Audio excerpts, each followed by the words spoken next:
gente pode ir começando, então, boa tarde a todo mundo. Sejam bem-vindos e bem-vindas a mais uma oficina. O tema desta oficina é o lugar da pesquisa na teoria social, e ela vai ser ministrada pelo professor Emil Sobotka. Então, fazendo uma rápida apresentação, o professor Emil possui mestrado em Sociologia pela Universidade Federal do Rio Grande do Sul e também mestrado em Ciências da Religião pela Universidade Autônoma de Heredia e doutorado, em Sociologia e Ciência Política pela Universidade de Münster e atualmente é professor da PUC do Rio Grande do Sul. Então, sem mais delongas, passo a palavra ao professor Emil e muito obrigado por ter aceito o convite. Boa tarde a todas, todos. Obrigado, Felipe, pela introdução e pela coordenação e para as coordenadoras, coordenadores do evento, pelo convite. Me alegra sempre de novo compartilhar momentos assim com pessoas que estão aí numa trajetória, né, que a gente de algum tempo já trilha, um bocado de tempo a mais. Para alguns, talvez eu já esteja nessa trilha tanto tempo quanto alguns de vocês têm de vida. E assim, se puder compartilhar um pouco dessa experiência, me alegra, né? Qual é o lugar da teoria na pesquisa social? Talvez a gente poderia se perguntar, começando com coisas um pouco mais leves, mais fáceis, porque afinal nós hoje estamos tendo um encontro remoto? Porque a gente não pode estar junto, não pode se abraçar, não pode compartilhar, como a gente tem feito em outros seminários, né? E aí a gente começa a ver, bom, tem algumas razões imediatas, tem algumas razões do tipo, bom, a gente não quer contaminar as outras pessoas. Alguns talvez pensem, eu não quero ser contaminado, justo, todos nós também temos esse temor. Mas se a gente começar a olhar, vai ver, poxa, mas tem uma pandemia. Por que tem uma pandemia? Como é possível que tenha uma pandemia que se alastrou dessa forma, tão rapidamente? Quais são, digamos assim, os contextos sociais, sociológicos, que permitem que isso exista? E logo a gente estará na necessidade de pensar também com que teorias é possível explicar, refletir, explicar o que está acontecendo, né?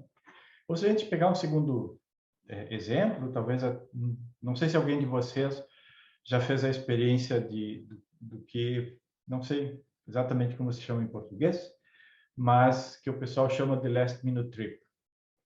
É uma experiência que aqui no Brasil não é ainda tão divulgada, mas é mais ou menos comum em lugares como na Europa, onde eu vi isso com mais frequência e conheci pessoas que fazem. A pessoa pega uma malinha, vai ao aeroporto, naturalmente com o seu cartão de crédito na mão, e vai lá e dá uma olhada para onde tem alguma viagem barata agora, nesse momento. E ela vai, né? Ou se não tiver sorte, volta para casa e tenta outro dia, porque não encontrou nada, tá? Fazer pesquisa sem ter um marco teórico, eu creio que é um pouco como fazer last minute trip. A gente vai andando, não tem a menor ideia onde vai, não tem a menor ideia por que vai para aquele lugar, e é tão diferente do turismo tradicional, onde a gente primeiro lê sobre o lugar onde a gente vai, se informa, quando depois de estar lá, consegue olhar, ver detalhes, saber muito mais sobre aquilo que está diante de nós. Porque se a gente de surpresa vai para algum lugar e de repente não tem a menor ideia qual é o valor, qual é a importância daquelas coisas que vamos encontrar, como ordenar aquilo que vamos encontrar em sentido histórico, em sentido social, cultural, político, né? Pode ser que fiquemos presos a algum detalhe e deixamos as coisas mais importantes escapar, né? Então, fazer turismo é muito bom quando a gente primeiro dá uma olhada nos guias turísticos, se informa e assim chega bem informado.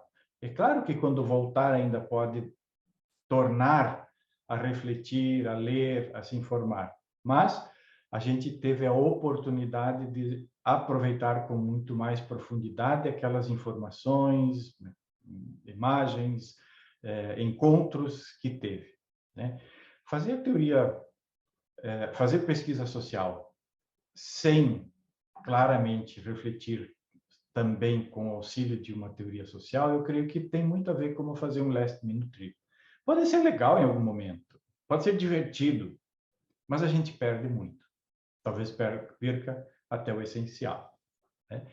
Então, se a gente parte desse princípio, né, poderia perguntar então, e isso que eu quero caminhar com vocês um pouco, como andam, de alguma forma, de mãos dadas, às vezes com mais conflito, às vezes com um pouco menos, a ideia do buscar informações empíricas, de colocar nossos sentimentos, nossos sentidos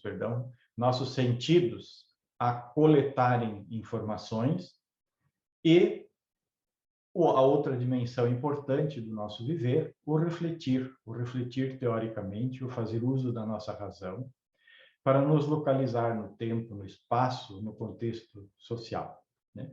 E aí eu queria que a gente, para não começar com Adão e Eva, que fica um pouco longe, a gente pode começar, por exemplo, com o Descartes, né? 1637, ele escreve o discurso sobre o método. Talvez alguns de vocês já leram. Eu gosto do discurso sobre o método.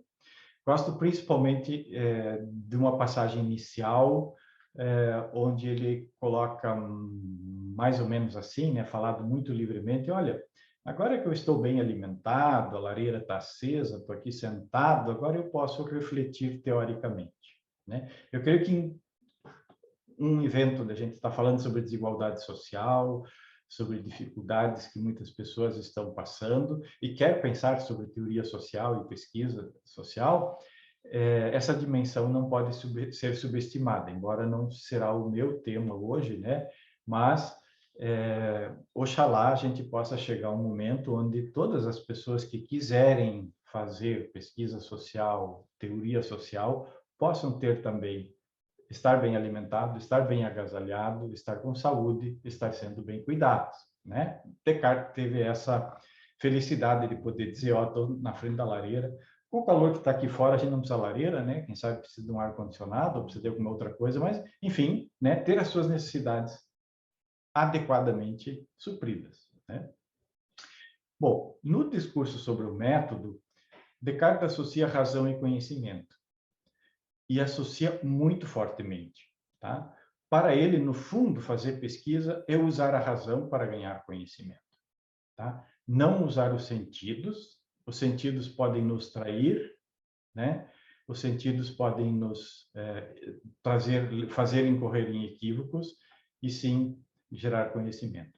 Creio que a maior parte de nós conhece a ideia do plano cartesiano, né? Os planos X, Y, essa ideia de ter a clareza sobre a forma de poder expor. Descartes também coloca muita ênfase na ideia de decompor o todo em partes, né, para estudá-lo, para ter um conhecimento maior sobre ele. Esse decompor em partes é um decompor muito mais racional do que propriamente físico, tá? Se a gente der um pequeno salto aí, 120 anos a mais, a gente vai ver Rousseau escrevendo o discurso sobre as ciências e as artes. Outro texto interessante para se ler, né? Mas Rousseau já vai colocar uma coisa interessante. Ele vai dizer: olha, a ciência não necessariamente contribui para o bem viver, né? E aí fica a pergunta, né? Mas conhecimento, e esse conhecimento, o que ele faz? O que ele responde? Para que ele nos serve, né? E aí, pegando Dostoiévski, que é inclusive citado por Weber no Ciência como Vocação, né? Dostoiévski vai dizer assim: olha, a ciência pode fazer muita coisa, mas ela não consegue responder a única pergunta que é realmente relevante para nós: por que vivemos? Então, a teoria e também a empiria não conseguem responder essas duas perguntas muito fundamentais. Mas voltando ao desenvolvimento, digamos assim, dessa associação cartesiana entre razão, teoria e conhecimento, né? a linha tênue que separa o racional do bom, né, ele foi aos poucos esmaecendo. Por isso é importante lembrar de Rousseau, importante lembrar de Dostoiévski, né? Em algum momento, e aí eu acho que Kant é a pessoa que a gente pode, o teórico que a gente pode citar, né? Há uma certa equiparação, tá, entre o racional, o científico e o bom, né? Em alguma medida, Kant estava convencido que o que é racional é bom. E talvez, olhando para o outro lado, o que não é racional talvez não seja bom, né? Então, de uma forma lógica, né, o não racional, como é a paixão, né, não seria científico e não seria bom. Que implicações isso teria para a gente? Que implicações isso teve ao longo da história da ciência, ao longo da história da busca por conhecimento? É claro, sempre quando eu vou fazer o tipo de crítica que eu vou mencionar a seguir, eu gosto de lembrar que também estes homens eram homens situados no seu tempo, situados dentro daquilo que era o espírito de sua época, da forma como se pensava, né? Alguns conseguiam superar dimensões, e isso é importante, por isso nós ainda os valorizamos, mas sempre de novo a gente vai encontrar dimensões que hoje são muito relevantes para nós e que essas pessoas não conseguiram superar, que ficaram presas a ela, que de alguma forma sucumbiram a elas, né? E se olhamos para essa ideia de que o racional é que é científico e aquilo que é racional é bom e que, em termos lógicos e olhando pelo outro lado, o não racional, como é a paixão, como são os sentimentos, né, não seja científico e possivelmente não seja bom, a gente pode se perguntar quem é tido como racional entre os humanos? É o mundo masculino, não é? Tanto é assim que, na maior parte desses teóricos, o mundo feminino pouco entra, né? Em Kant, quando entra, não entra muito gloriosamente. Se a gente for olhar lá em Freud, ainda, né? Também não é exatamente de uma forma muito gloriosa que entra, e por aí poderíamos citar exemplos, né? Mas o que a gente vê é que nessa forma como foi se desenvolvendo a ideia de, né, crescer teoria e crescer conhecimento, por vezes com mais pesquisa empírica, por vezes com menos pesquisa empírica, o mundo feminino foi ficando um pouco de lado, ou demorou muito, precisou forçar muito, precisaram sofrer muitas mulheres para conseguir arrumar uma brecha, um espaço para si ali dentro, né? De qualquer forma, o mundo feminino, o das paixões, considerado como não científico, né? E aí tem alguns exemplos, vou citar dois apenas, que na tradição, digamos assim, cultural do mundo ocidental, e aí, claro, sempre estarei me limitando ao mundo ocidental, que é aquele no qual a gente se movimenta, outros lugares terão outros exemplos e outras posturas também, né? Mas não teria o conhecimento suficiente para me aventurar a eles, tá? Mas no mundo ocidental, no qual nós nos movimentamos, tem duas figuras muito centrais quando se fala dessa ideia de que as paixões não são científicas, de que o que é racional é científico e é bom, e ao revés, muitas vezes o que não é racional não é bom, né? Nós vamos encontrar uma primeira figura que é Eva, a mulher que, pela longa tradição judaico-cristã, foi a responsável com que houvesse o pecado no mundo, com que houvesse a maldição, como diz lá nos textos antigos hebraicos, com o suor do teu rosto vais ganhar o teu pão. A serpente que no mundo paradisíaco anterior, era um animal, por assim dizer, de estimação, passa a ser aquela que vai morder teu calcanhar e assim por diante. Tudo porque Eva não resistiu à tentação. A segunda figura feminina é Pandora, talvez até mais conhecida de alguns de vocês, né? Da mitologia grega. Não posso recontar o mito todo aqui, mas, claro, com muita facilidade, quem não conhece pode dar uma olhada. De qualquer forma, né, diz a tradição grega que, por essa interferência de Pandora, o trabalho, a velhice, a doença, as pragas, os vícios, a mentira e tanta coisa mais nos assolam até hoje, né? Então, foram as mulheres, nessas duas tradições, as responsáveis pelos terríveis males que assolam o mundo, né? Então, vocês já veem como essa associação, por um lado, do racional com o bom e a gradativa inversão do polo, né? Como isso trouxe consequências seríssimas, né? Do que de um conjunto de teorias absolutamente mal fundamentadas, mal elaboradas. Então, nem só para a pesquisa, para a vida, para o bem-estar da humanidade, né? Não só a ciência não consegue responder às perguntas mais importantes da vida, mas ela consegue, quando mal feita, inclusive nos fazer passar longe do bem viver, né? Então, essa nossa ótica cartesiana que nós aprendemos, né? Nela a razão ocupa uma espécie de trono, o trono do conhecimento.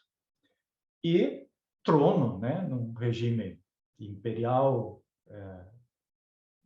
não permite outro trono ao seu lado, pelo menos não no mesmo nível, né? Então, quando a razão ocupa o trono supremo, não há lugar para paixão, para inspiração, para engajamento, para essas outras dimensões que eventualmente poderiam ser interessantes. Daqui nasceu então a ênfase crescente, inclusive no método dentro da ciência. Por quê? Porque o método, sendo construído racionalmente, ele seria a garantia da bondade do conhecimento gerado, da boa qualidade do conhecimento gerado, né? Em algum momento, daí penso em 1979, com Lyotard, com a publicação do livro A Condição Pós-Moderna, que era um parecer encomendado pelo governo do Canadá sobre o futuro do conhecimento, de repente começam a entrar fissuras bem importantes nessa ideia da racionalidade tão abrangente, tão central e tão focada, né? Ou tão estreitamente vinculada entre qualidade do conhecimento e racionalidade. Lyotard, no livro A Condição Pós-Moderna, vai defender claramente que os grandes relatos fracassaram. Primeiro, os grandes relatos míticos e tudo, substituídos pela ciência. Gente, perdoa, tem gente fazendo obra aqui na vizinhança, tá? E também tem um vizinho que de vez em quando liga uma moto aí muito alta. Peço desculpas. Nem posso fechar o microfone. Tá tudo bem. Tá? Bom, o Lyotard defende então que os grandes relatos fracassaram. Primeiro, relatos míticos, mais antigos e tal, e o próprio relato da ciência. Tá? 1979, o ano em que ele vai falar disso. Tá? Ele vai questionar, ou vai, na verdade, mostrar como está sendo questionado quase tudo o que estava sendo estabelecido, né, no campo da ciência, do conhecimento racional. Tá? E aí começa um período que a gente pode colocar assim como sendo o período auge da desconstrução, né? O que é a desconstrução? É exatamente o questionamento dos diversos grandes relatos. Do grande relato ciência, mas também dos outros muitos grandes relatos que se tem, uns intra-ciência, outros no cotidiano da vida. Durante muito tempo, quem orientava, digamos assim, teoricamente, a desconstrução era a ideia da pós-modernidade, a ideia de que nós vivemos num período que agora é posterior a essa modernidade construída em cima da racionalidade. Tá? Inclusive, se vocês olharem, há textos bem interessantes perguntando, por exemplo, se a América Latina em algum momento foi moderna, se ela é pós-moderna, se é possível passar direto da nossa condição pré-moderna para pós-moderna. Foram reflexões frutíferas, mas elas foram desconstruindo essa ideia de totalidade racional científica do Ocidente. E depois, gradativamente, a onda, digamos assim, do pós-moderno passou e a desconstrução foi sendo muito mais feita com base em Foucault. Foucault assume a liderança desse cenário, né? E com isso, né, com essas duas ondas de desconstrução, de Foucault, acho que eu não preciso falar muito, a maior parte de vocês conhece, tem alguma noção, né? Em todo caso, com essas duas ondas de desconstrução, começa, digamos assim, um período dos temas micro na pesquisa. O nível micro passa a predominar de uma forma muito clara, muito incisiva, e o nível mais amplo perde quase toda a relevância. Com isso, a ideia de teorias sociais um pouco mais abrangentes vai diminuindo, digamos assim, em sua atratividade, e começam ou teorias de médio alcance, ou então essa substituição, por assim dizer, da reflexão teórica pela ênfase na metodologia, tá? Que já existia há mais tempo, eu vou voltar a falar dela, daqui a pouco vou falar do Mills, da imaginação sociológica, lá isso já está colocado, né, que é muito anterior a 1979. Tá? Lyotard, então, escreve esse livro, e com isso começa esse período da desconstrução, 1979, mas 1979 teve um outro evento importante, que talvez alguns de vocês lembrem, no cenário político. A eleição da Margaret Thatcher, e logo depois do Reagan. Possivelmente vocês lembram, né? Claro, teve também a Revolução Islamita no Irã, mas ela, nesse nosso contexto, não tem essa relevância, não teve esse impacto para o mundo científico ocidental, tá? Mas o início desse estabelecimento do modo neoliberal de vida, tá? Eu não quero falar da economia neoliberal, estou querendo falar do modo neoliberal de organizar a vida, que começa com mais ênfase nesse momento. Claro que era uma corrente subterrânea que existia, sei que tem gente aí que entre nós que conhece bem o liberalismo, sabe, né, dos estudos que teve na década de 40 sobre isso, das publicações, dos seminários. Não estou dizendo que a ideia neoliberal começa nesse período, mas o modo de vida neoliberal começa a se estabelecer como modo desejável, como modo de referência, tá? Vai saindo do horizonte aquele conjunto de correntes de pensamento cotidianas e também aquelas acadêmicas, onde o ideal de sociedade era uma sociedade bem organizada.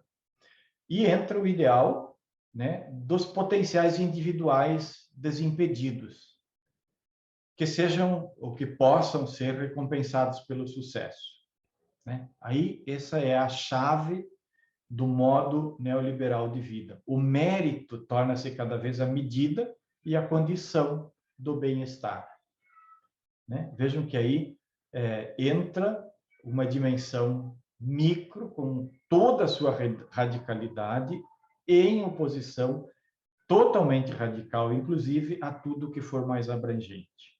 Tá? E é nesse período que ressurge com muita ênfase, então, no mundo acadêmico, o método como a garantia da bondade do conhecimento gerado, de novo. Tá? Teoria e método. Mas teoria e método é um dilema ou é um complemento? O que é método? Método, se a gente for olhar para a etimologia, né, é simplesmente caminho. É a trilha que a gente segue, uma trilha mais ou menos conhecida ou pré-estabelecida que a gente segue para chegar a um determinado lugar. Quantos caminhos, quantos métodos temos na ciência? E, bom, aí pode haver muita divergência, eu não quero, e nem poderia ser exaustivo nisso, né? Mas quero lembrar duas possibilidades que são muito frequentes, né? Uma é a ideia da a contraposição entre dedução e indução, né?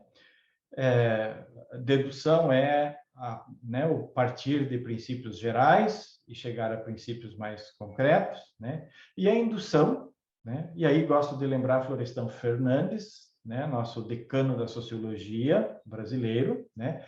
Forte defensor da indução para a sociologia, né? E toda a sua defesa da empiria como fundamental. Mas, se a gente for ler o livro do Florestan Fernandes sobre a empiria, a importância da indução, nós vamos ver que ele faz tudo isso sempre a partir dos teóricos clássicos, a partir da teoria social vinculada aos clássicos. Ou seja, ele não dissocia a teoria da empiria, ele sim coloca a relação entre empiria e teoria, né? A gente poderia também pensar numa outra possibilidade de contar quantos métodos, quantos caminhos a gente tem. Eu vou lembrar aqui do professor Paviani, foi professor muitos anos na PUC, acho que também na URGS, em todo caso na UX, creio que ele ainda está na UX em Caxias do Sul, né? Onde ele coloca e enumera alguns métodos, a dialética, né? Começa lá com Sócrates e tantos outros, o racionalismo, né? Aí principalmente Descartes, do qual já falei, né? E que é realmente aquele que vai dar origem ao positivismo, vai ser uma das principais fontes do positivismo, né? Kant, né? E em Kant a oposição, digamos assim, do nomenon com o fenômeno, né?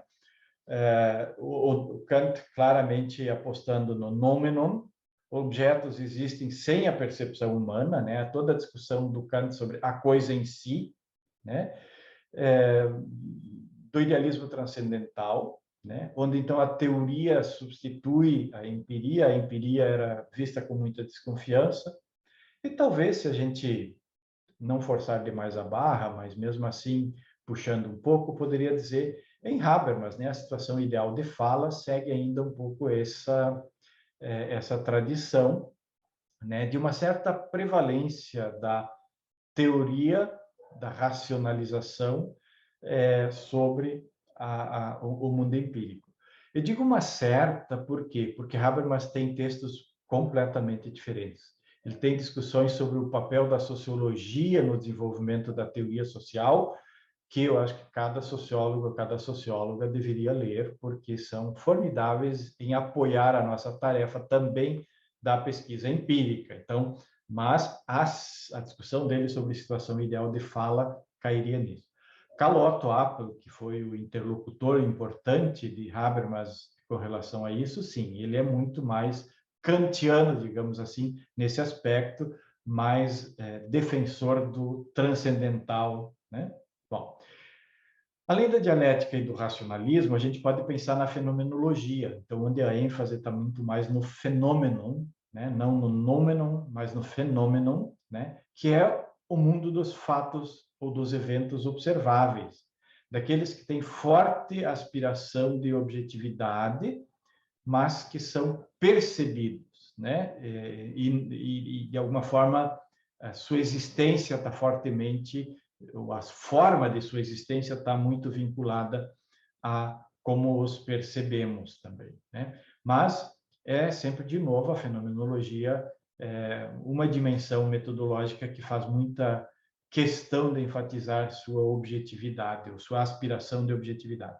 E, por fim, Paviani enumera ainda a hermenêutica, né?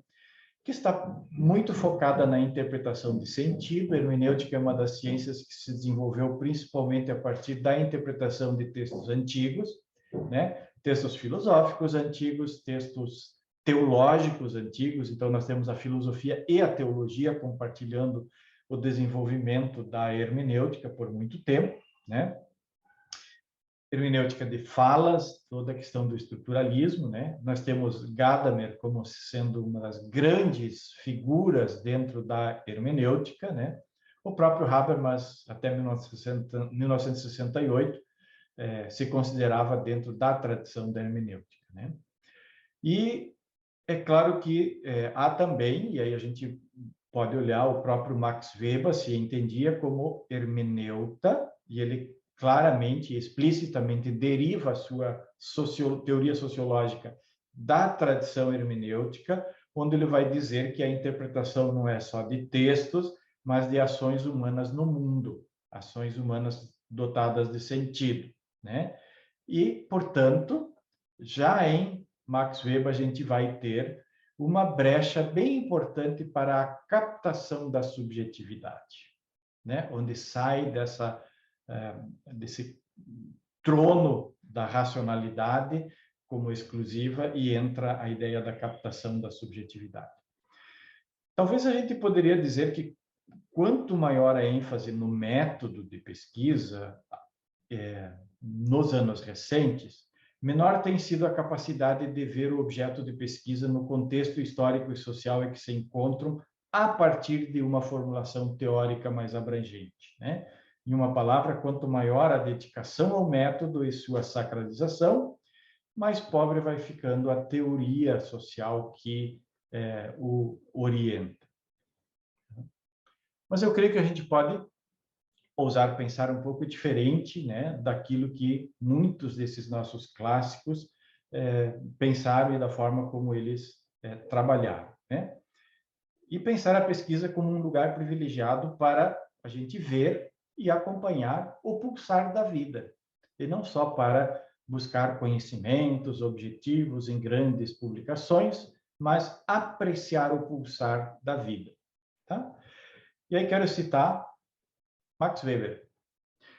Nada tem para o ser humano, como ser humano, valor, se não puder fazê-lo com dedicação apaixonada. A intuição não substitui a dedicação, e a dedicação não pode substituir nem forçar a intuição.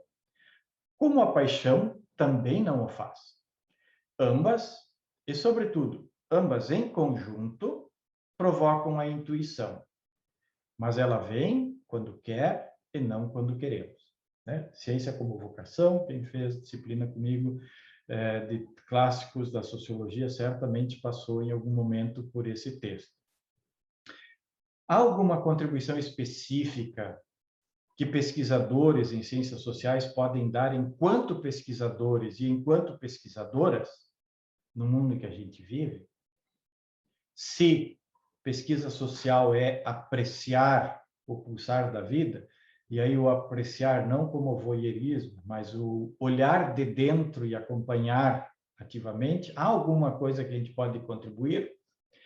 Eu já fiz mais de uma vez a experiência com pessoas que contribuíram generosamente com pesquisas, com entrevistas, com coisas, participaram de grupos focais ou coisa assim. E quando a gente pergunta a esses participantes da pesquisa se há algo que a pesquisa pode contribuir também para a vida deles, em geral eles ficam inseguros, né? Não sabem bem se a pesquisa poderá contribuir para eles. Mas também se a gente pergunta para pesquisadoras e pesquisadores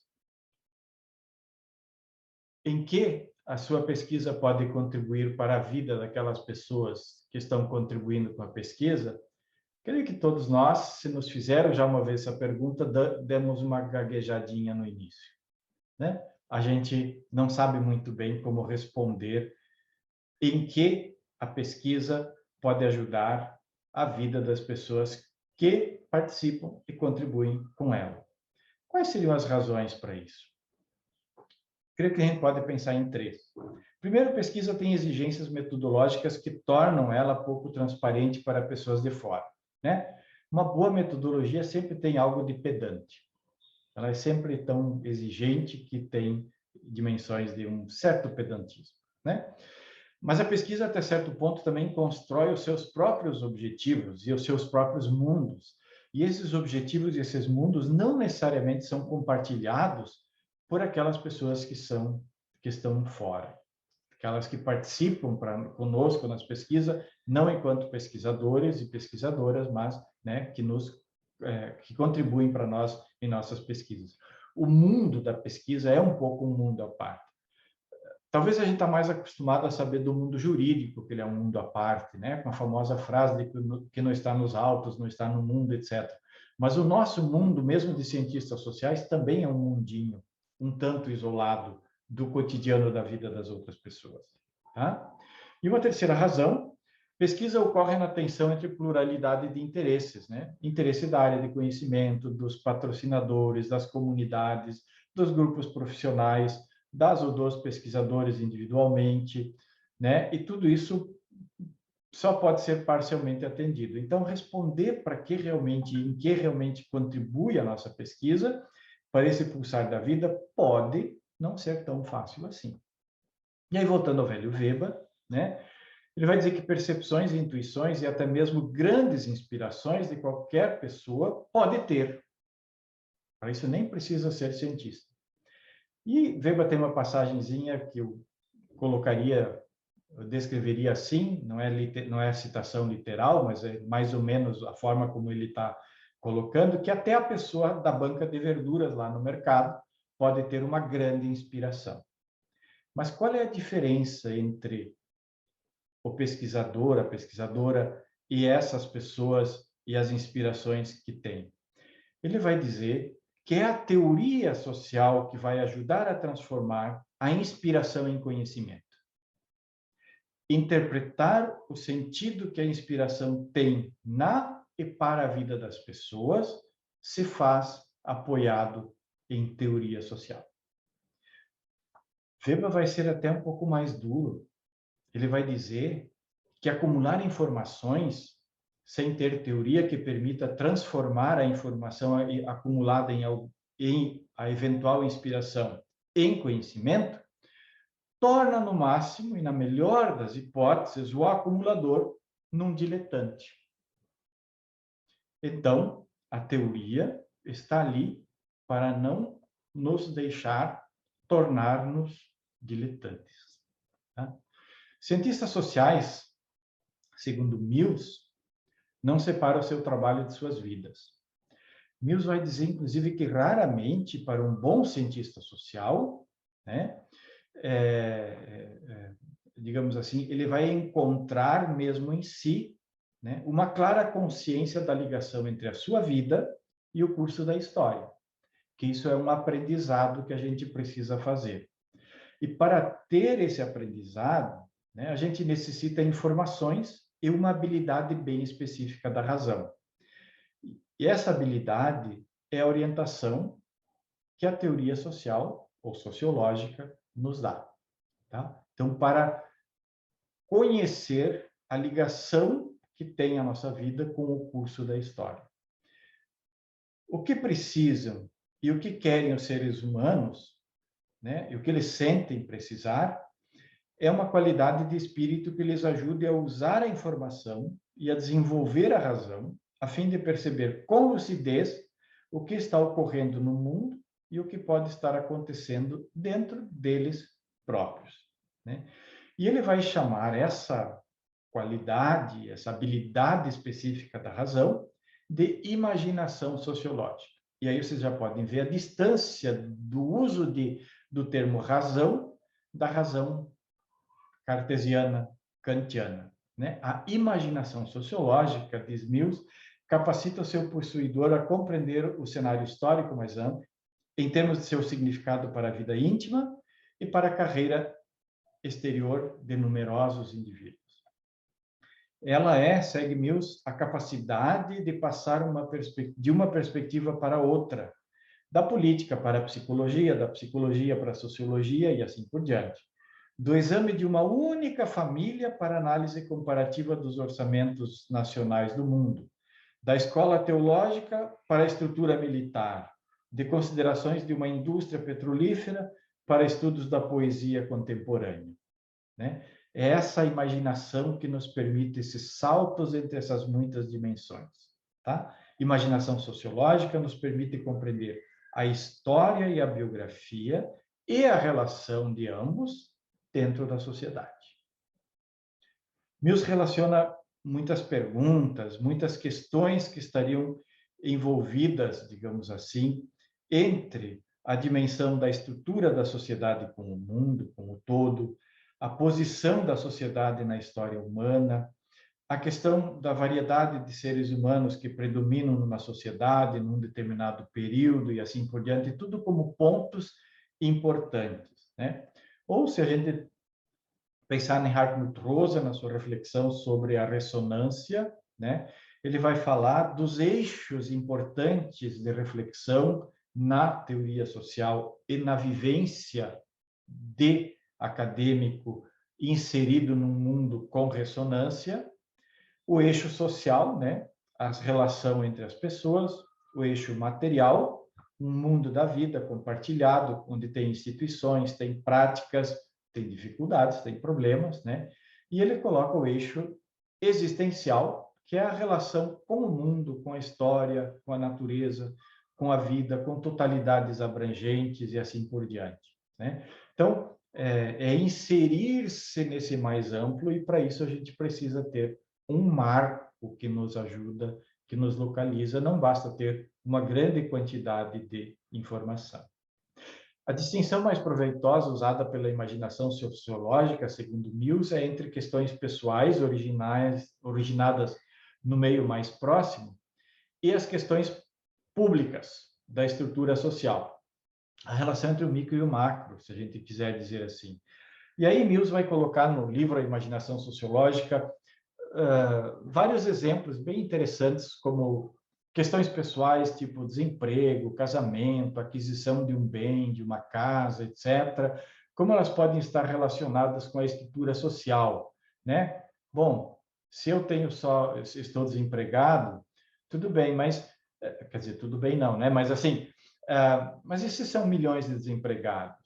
Se há uma mudança na forma como as pessoas vivem em família, se há mudanças de valores, se há um superendividamento familiar, então nós estamos, né, transitando de questões pessoais para estruturas sociais ou para questões públicas, como ele diz, tá? E que precisam ser refletidas.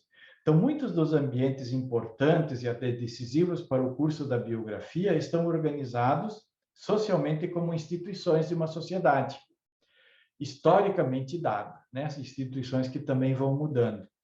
E essas instituições são a expressão de valores e de expectativas legítimas que nós, como indivíduo, podemos ter, que dão maior ou menor tranquilidade para o nosso viver, qualidade para o nosso viver, tá?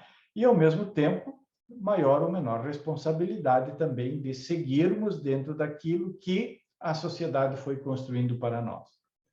E, claro, se alguém de vocês leu A Constituição da Sociedade de Giddens, possivelmente está lembrando do capítulo 4, né, sobre as estruturas estruturantes, e Giddens tem aí uma posição bastante... Eu acho o livro brilhante, mas ao mesmo tempo é difícil. Por quê? Porque nesse pensar dialético do Giddens, né, ele vai colocar como então essas instituições, ou no caso ele fala em estruturas, elas são um pouco a nossa liberdade, mas elas são ao mesmo tempo as nossas prisões, né? Então, a relação entre as questões pessoais e as questões públicas é sempre essa relação entre um tanto da nossa liberdade está sendo assegurada ali e um tanto do que nos aprisiona para termos que viver certos modos de vida como eles estão colocados. E toda época tem espíritos de época que tornam, digamos assim, uma forma mais desejável do que a outra, mais normativa que a outra, onde as instituições refletem mais essa do que outras alternativas de vida. Por isso eu fiz muita questão de colocar que nós, a partir... Coloco 1979 como um marco, claro, que é como a Revolução Francesa para a modernidade, muita coisa aconteceu antes e muita coisa ainda precisava desenvolver-se depois, mas 1979 para nós é o marco do momento em que o modo de vida, a forma de vida neoliberal começou a se institucionalizar e perpassar pelas questões públicas e se impor de alguma forma a se relacionar normativamente com as questões pessoais. Tá? Mas a imaginação sociológica não é apenas algo que distingue, tá? Ela também volta ao todo e se pergunta como se relaciona o individual com o público, com o político, com o estrutural, tá? Por que imaginação sociológica? Pergunta o próprio Giddens, perdão, o próprio Mills, tá? Afinal, nós estamos aqui num evento onde tem pessoas de outras áreas, não só sociólogos, tem pessoas que fazem antropologia, filosofia, política. O Mills vai dizer assim, ele pergunta retoricamente, né, por que não imaginação, por que imaginação sociológica, por que não imaginação política, por que não imaginação antropológica? E aí, citando, os cientistas políticos que leram os originais do meu livro, deste livro, no caso o livro é Imaginação Sociológica, sugerem imaginação política. Os antropólogos sugerem imaginação antropológica, e assim por diante. A expressão importa menos do que a ideia, que eu espero deixar clara no curso desse livro. Tá? Então, teoria sociológica, imaginação sociológica, a gente pode dizer teoria política, teoria antropológica, imaginação filosófica, por que não? Né? E o Mills coloca um exemplo muito legal. Ele diz assim, olha, se você for falar com o sapateiro vai falar da qualidade do couro, vai falar de características desse seu mundo. Eu falo do mundo da sociologia porque eu sou sociólogo. Eu poderia falar do mundo da política, da antropologia, de outros, se eu fosse dessas áreas. Então, o que está sendo colocado aqui, e eu também, por vezes, vou usar a expressão e uso a expressão teoria sociológica, ao invés da expressão mais ampla, teoria social, porque, enfim, é o mundo, né, que me é mais familiar, embora tenha, claro, também a minha formação em ciência política, né, e não é a exclusividade de uma ou de outra dessas áreas, mas o modo como uma área se refere e se relaciona com o fazer metodológico e o fazer teórico que nos interessa nesse momento. Mills viu em seu tempo, então, o desenvolvimento de 3 tendências gerais dentro da teoria social ou sociológica, como ele diz. Primeira teoria com ênfase histórica. Aí ele cita Marx, Max Weber, né, como um saber um pouco mais enciclopédico, voltado ao todo social e, ao mesmo tempo, ao todo histórico, né? Por isso nós vamos encontrar em Max Weber, né, que era historiador originalmente, ou em Marx, esse recorrido no tempo, né? Essa forma de fazer teoria, em geral, procura ver estágios de desenvolvimento que trouxeram a humanidade até aqui, tá? Também tem a teoria com aspiração sistemática sobre a natureza do homem e da sociedade, tá? Aí ele menciona trabalhos como Simmel, Parsons, né? Essa forma de fazer teoria procura características que supostamente seriam invariáveis. Ela, em geral, é muito mais formal, pouca atenção à história e a diferenças históricas entre as pessoas, as instituições e os contextos. E, por fim, o terceiro tipo que ele menciona, Mills ainda, né, são os estudos empíricos dos fatos e problemas sociais contemporâneos, que não era exatamente algo de que Mills gostava, vocês vão já saber por quê. Ele vai dizer que essa tendência corre o risco de focar, sobretudo, o que as outras áreas mais conceituais, ou mais bem conceituadas, deixam de lado. E ele vai dizer, isso aí é uma espécie de praticalismo liberal. Corre o risco de saber muito sobre fatos que ficam desconexos, porque não consegue desenvolver a imaginação sociológica que reconstrói o todo a partir de uma teoria coerente, põe ênfase na metodologia. O desafio, né, da imaginação sociológica, ou política, ou antropológica, creio que para a gente falar com Benjamin, né, eu acho que até foi citado hoje de manhã pelo Douglas, né, o desafio é como a gente separa a descoberta de um pequeno cristal no grande panorama total, sem cair no praticalismo liberal, né? Então, se estamos numa época em que também a pesquisa empírica se volta muito ao micro, deixa bastante o macro de lado, como mesmo assim levar em consideração, né, que o todo também se reflete nas partes, ou que as partes são a síntese, né, o concreto é a síntese do todo, em alguma maneira. Então, a questão não é muito excludente no sentido eu tenho que fazer pesquisas macro ou pesquisas micro. A pergunta é que teoria eu tenho que me permite, se eu começo pelo macro, chegar ao micro e voltar refletidamente ao macro, ao contexto, às estruturas, ou se eu começo pelo micro, que teoria eu tenho que me permite ordenar, encaixar e interpretar essa avalanche, eventualmente, de informações que eu tenho no contexto geral em que nós nos movemos. Ou, para falar com Mills, localizar o individual na história, né? Então, esse é. Ou, então, com Benjamin, como descobrir o pequeno cristal no panorama total, sem poder cair no praticalismo liberal, tá? Quem apoia a pesquisa para contornar isso, eu creio que a gente pode pensar em duas dimensões bem importantes, que nos ajudam a evitar esse praticalismo liberal do que fala o Mills, tá? Claro que sem uma garantia, ninguém tem garantia que vai conseguir fugir de todo. Mas eu penso no Gaston Bachelard, que colocou no nosso mundo e na nossa forma de trabalhar a ideia da vigilância epistemológica, tá? Essa ideia de vigiar, né, lá no livro da Filosofia do Não, em alguns outros escritos, de saber das limitações do nosso fazer teórico, do nosso fazer científico, explicitar isso, né, principalmente para nós mesmos, tá? Para que a gente conheça as limitações do nosso trabalho científico e a soberbia não tome conta de nós. Que a gente saiba que o que nós estamos fazendo tem, sim, limitações. Tem limitações pelas condições em que estamos situados. E, claro, uma outra ferramenta, um outro apoio importante, penso eu, considero eu, é a própria teoria sociológica ou teoria social. Saber que todo conhecimento é situado social e culturalmente, que ele está relacionado com a postura que a pesquisadora ou pesquisador assume no mundo. A teoria social é, ao mesmo tempo, uma explicação, dentre outras possíveis, de uma determinada situação social e uma expressão de como e onde seu autor, sua autora se posiciona no mundo. E se a gente leva isso a sério, a gente não evita subjetividades, intuições, mas evita o praticalismo liberal, de qual fala Mills.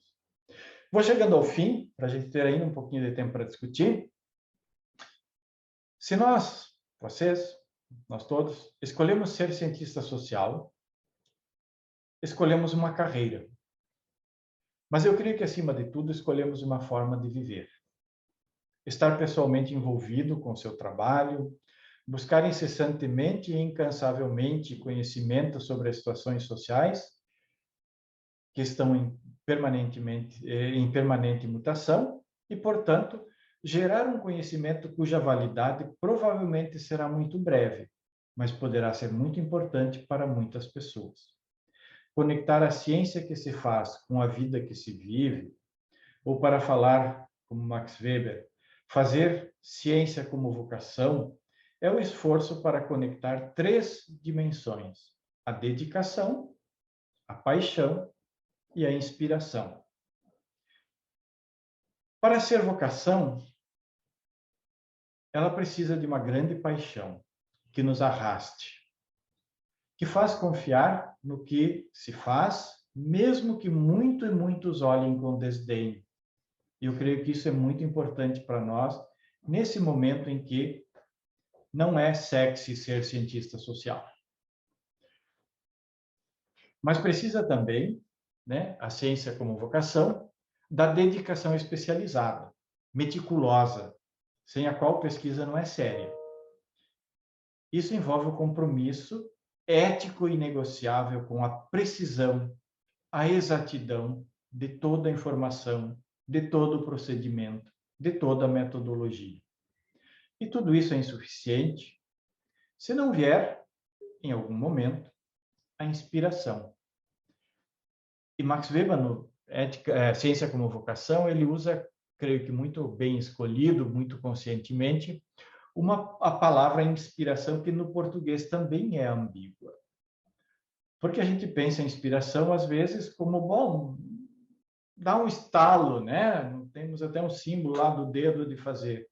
Mas inspiração vem também da ideia profética do nos ser dado de fora.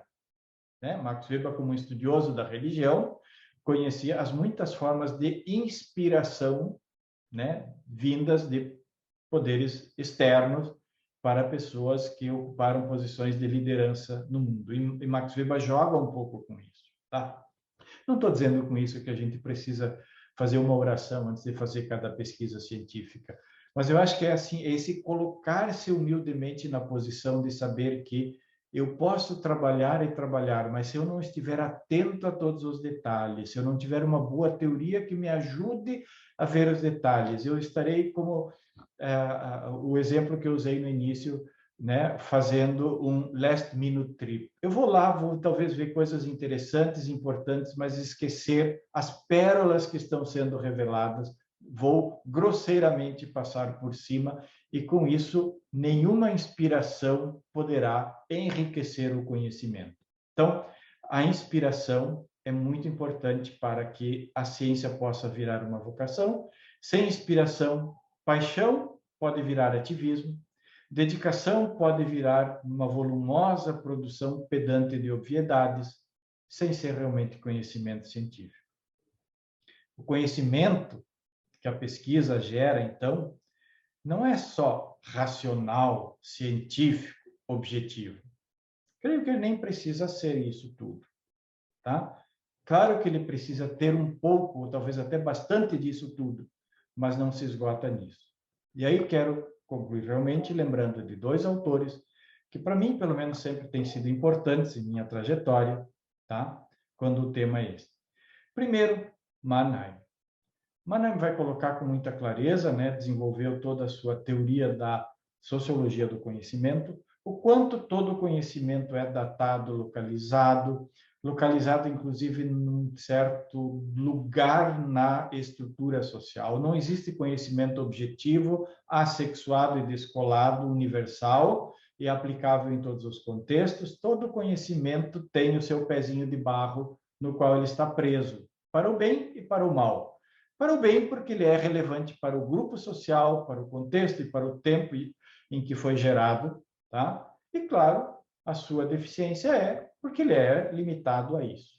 Tá? Então, não existe conhecimento em ciências sociais que seja universal e, eventualmente, podem ser pensar na universalização de algumas dimensões como perguntas e não como respostas. E, por fim, outro autor, Horkheimer, e como eu comecei falando de Descartes, discurso do método, o texto Teoria Tradicional e Teoria Crítica, escrito em 1937 por Horkheimer, foi exatamente para relembrar os 300 anos do discurso sobre o método, 1637, onde Horkheimer coloca Descartes como, digamos assim, a origem da teoria tradicional e fala dos desenvolvimentos posteriores. Não quero falar muito sobre isso, nem posso, mas quando ele quer apresentar, embora o texto receba o título Teoria Tradicional e Teoria Crítica, quando ele quer falar daquilo que é o seu propósito, Horkheimer não vai dizer que existe uma outra teoria.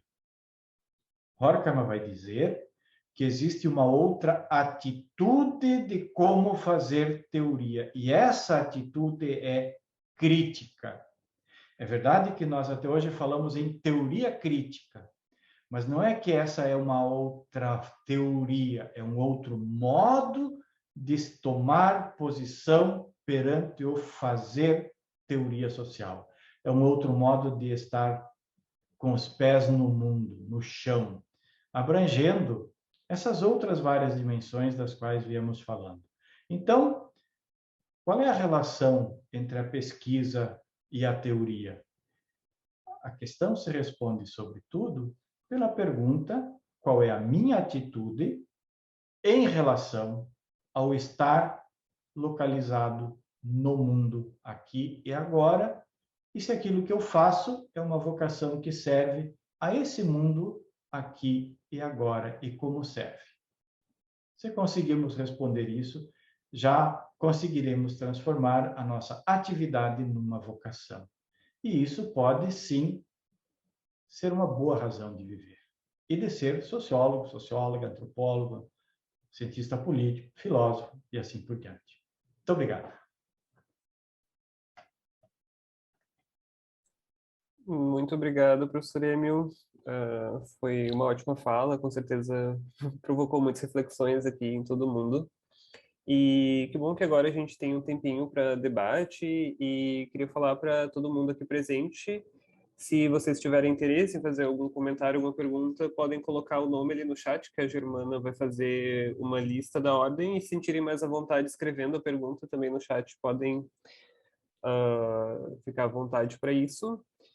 Enquanto o pessoal vai se manifestando ali, eu gostaria de fazer um comentário barra pergunta, nem sei se é uma reflexão completamente formada, né, mas coisas que eu fui pensando aqui e me identifiquei muito com uma fala mais no último, assim, né, que a gente pode gerar um conhecimento que vai ter uma validade breve, mas que pode gerar algum impacto, né, e é uma coisa que eu tenho pensado bastante agora no doutorado, é isso de tentar ver uma utilidade maior para a pesquisa, sabe? Acho que é uma coisa que os pesquisadores às vezes sofrem um pouco até pelo processo de pesquisa ser grande parte das vezes bem solitário, assim, né? A gente não vê muito onde isso vai se aplicar no mundo real, entre aspas.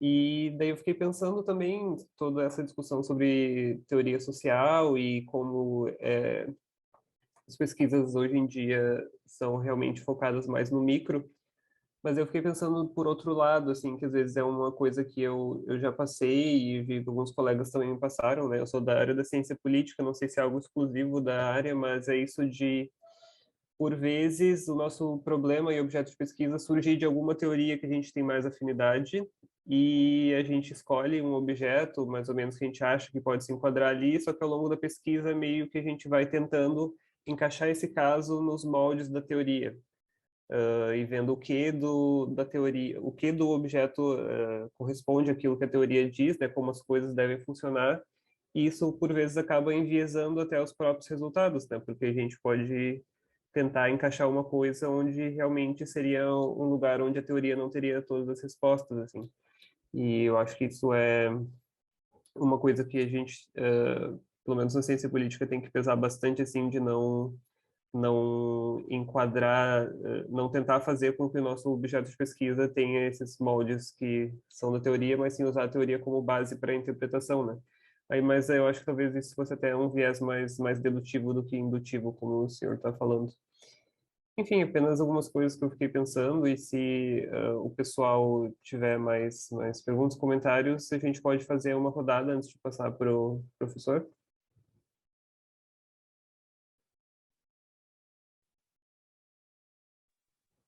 Eu tinha uma pergunta Claro. que também tem a ver com a constatação, talvez, né, de algumas questões que o professor trouxe, né, acerca de toda a fala, né, que foi muito enriquecedora, claro, e que me trouxe algumas questões para pensar, porque atualmente eu faço parte de um projeto de pesquisa interdisciplinar. E aí, quando o professor falou, até usou um exemplo que se encaixa muito bem, né, porque no caso a pesquisa eu faço é com plataforma de petróleo, né, com o Hermílio e com o pessoal lá. E aí o que eu queria perguntar, na verdade, seria talvez o exercício, de repente, de a gente falar um pouco mais, não responder talvez uma pergunta, mas falar um pouco mais então de uma coisa que me chama a atenção aí pelo menos na perspectiva do professor dele, que é essa questão da interdisciplinaridade, algo que para mim, eu venho me debruçando um pouquinho disso, até vai ser o tema do que eu vou falar no GT6. Aí eu queria saber um pouco, assim, porque a teoria social, tu trouxe muito ela na questão, assim, poderia ser para sociologia, poderia ser para antropologia, para ciência política, né?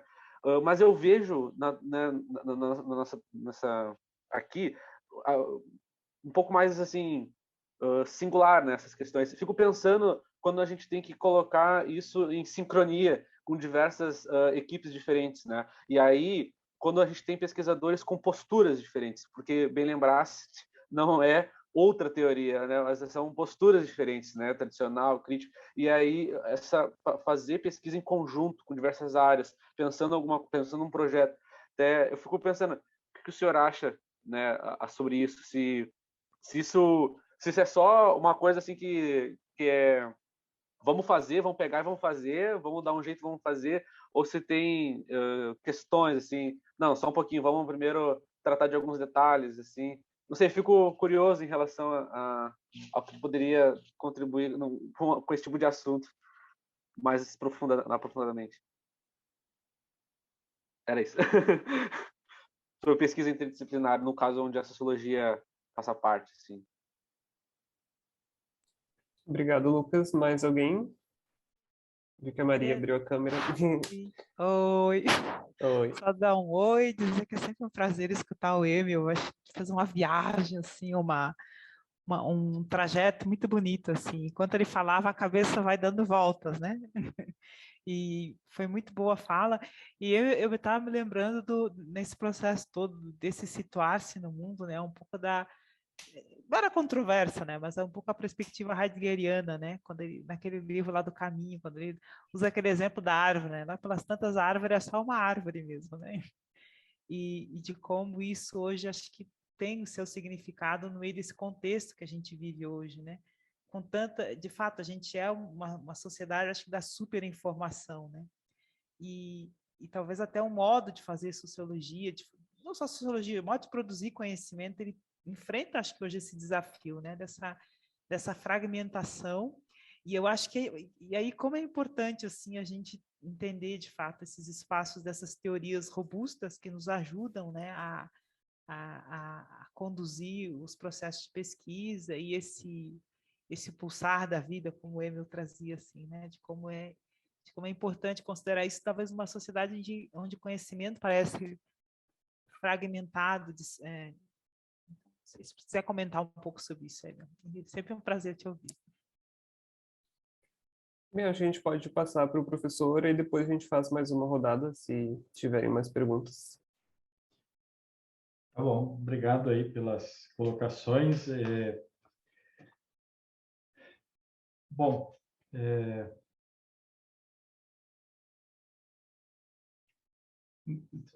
Felipe, só repete um pouquinho qual era o tópico, como é que tu tinhas pensado essa relação da teoria com o objeto, eu acho que eu perdi aqui no meio da viagem.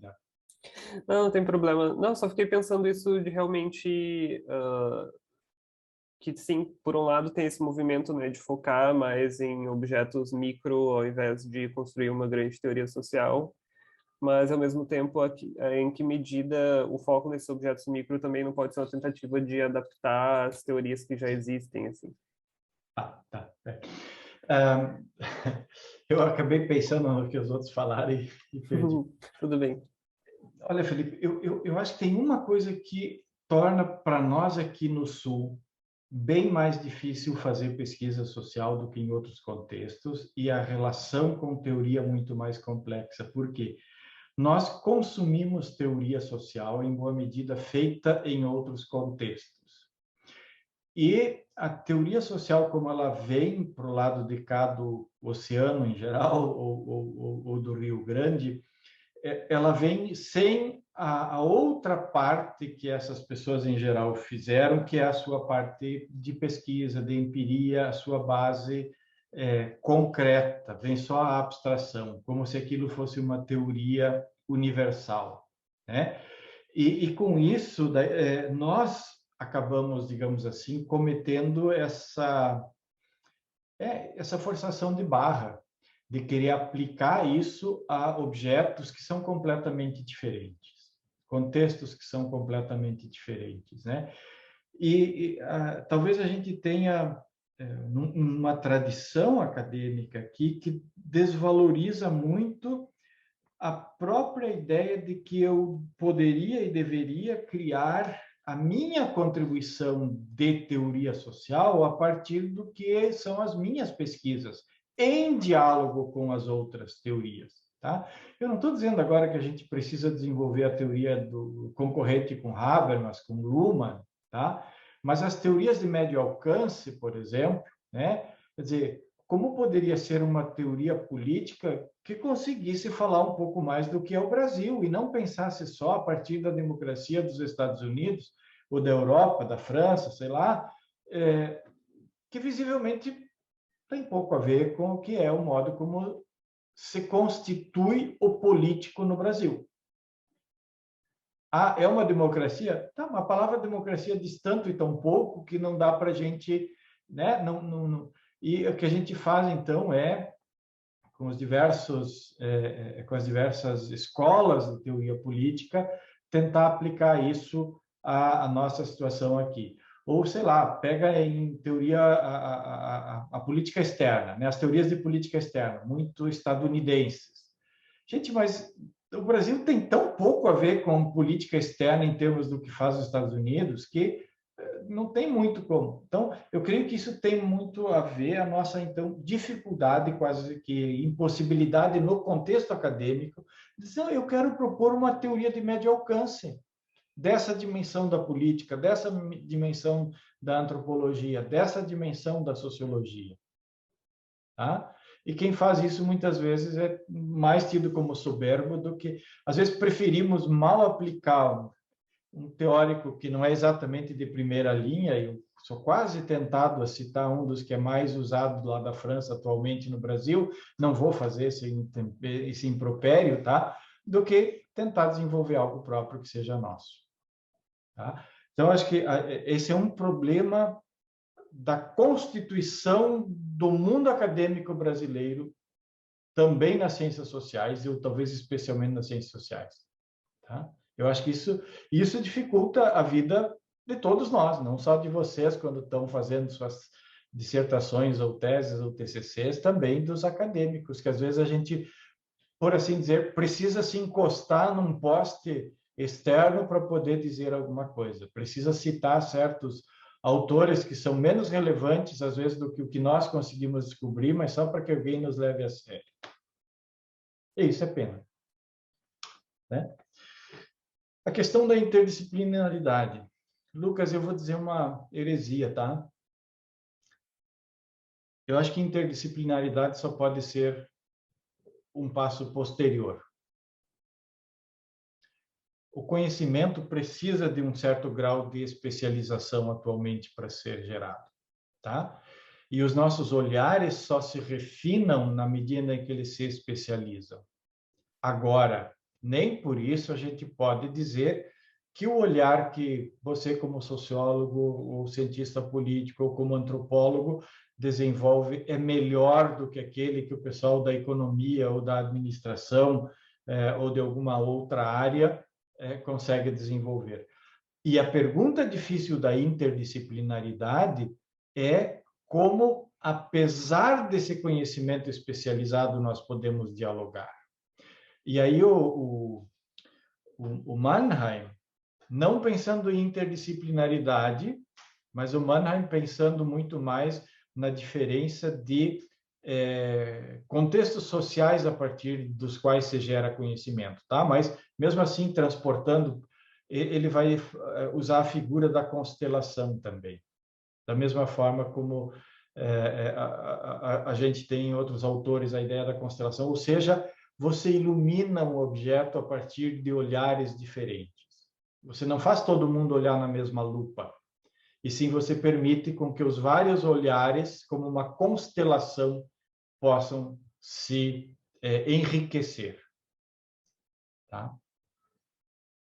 Ou seja, eu acho que a interdisciplinaridade não é a solução de todos os males, se ela for entendida como, então, tá, cada um faz um pouquinho de cada coisa e vamos fazer uma grande salada, e sim, cada um se especializa e faz o melhor possível na sua perspectiva e depois dialoga e vê em que o que os outros trazem pode me ajudar a compreender melhor o que eu vi só parcialmente. Tá? Maria do Carmo, que satisfação vê-la. Eu antes já estava vendo que tu estavas aí, fiquei muito contente, né? Muito legal seria dar um abraço, mas, enfim, estamos nessa, né?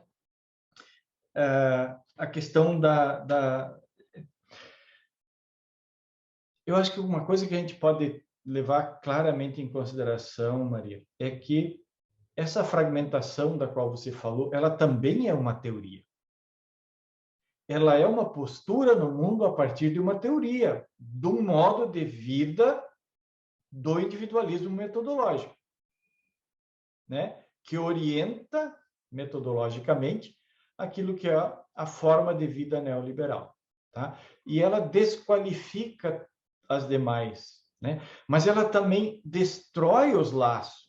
Ela não só desqualifica, ela destrói os laços. Então, boa parte daquilo que você, que outras pessoas que estão trabalhando em serviços solidários colocaram como o objetivo, um dos objetivos fundamentais do seu agir no mundo, é tido como necessário de ser superado para não usar expressões mais fortes, né? Então, esse é o conflito, não é um conflito acadêmico, esse é um conflito político. Pelo menos assim eu vejo isso nesse momento. Tá? Eles se excluem politicamente. Esses não se complementam, como eu acabei falando com Lucas. Esses não são motivados pelo desejo de perguntar em que a forma da Maria do Carmo trabalhar, ver e gerar conhecimento me enriquece, mas em que medida ela me incomoda, ela me atrapalha, ela precisaria ser, como é que se diz atualmente, cancelada. Muito bem, eu mandei aqui no chat, se alguém tiver mais alguma dúvida, fica à vontade para falar direto no microfone também. Só temos que cuidar um pouco, né, Felipe, para não avançar na próxima sim, atividade. Né? Temos tempo para mais uma pergunta.